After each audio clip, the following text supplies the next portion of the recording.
রাজধানীর আফতাবনগরে আলোচিত content creator ও সামাজিক যোগাযোগ মাধ্যমের আলোচিত মুখ আশরাফুল আলম ওরফে হিরো আলমের ওপর দুর্বৃত্তরা হামলা চালিয়েছে। রোববার 29 সেপ্টেম্বর রাত 9টার দিকে এ ঘটনা ঘটে। প্রত্যক্ষদর্শীরা জানান, কয়েকটি মোটরসাইকেলে আসা কয়েকজন তরুণ হিরো আলমকে ঘেরাও করে অতর্কিতভাবে মারধর শুরু করে। হামলাকারীরা তাকে এলোপাতাড়ি পেটাতে থাকলে তিনি গুরুতর আহত হয়ে মাটিতে লুটিয়ে পড়েন। এরপর দুর্বৃত্তরা দ্রুত ঘটনাস্থল থেকে সরে যায়।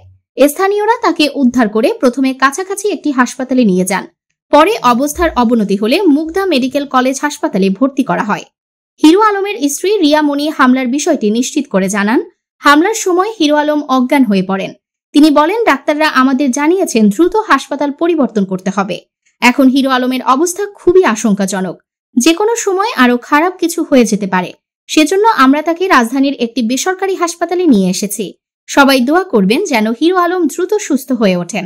এদিকে রাত 10:15টার দিকে হিরো আলমের অফিসিয়াল ফেসবুক পেজ থেকে জানানো হয়, আফতাবনগরে হিরো আলমের ওপর সন্ত্রাসীদের হামলা। অজ্ঞান অবস্থায় তাকে উদ্ধার করে মুগদা মেডিকেল কলেজ হাসপাতালে ভর্তি করা হয়েছে। বিষয়টি নিয়ে জানতে চাইলে বাড্ডা থানার আফতাবনগর পুলিশ ফাঁড়ির ইনচার্জ উপপরিদর্শক এসআই সোহেল রানা বলেন, আমরা গণমাধ্যমের বিষয়টি জেনেছি। ঘটনাস্থল নিশ্চিত হওয়ার চেষ্টা চলছে।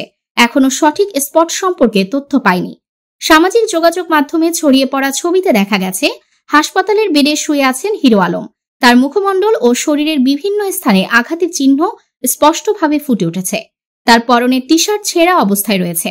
এছাড়া ছড়িয়ে পড়া একটি ভিডিওতে দেখা যায় কয়েকজন ব্যক্তি মিলে আহত হিরো আলমকে অ্যাম্বুলেন্সে তুলছেন।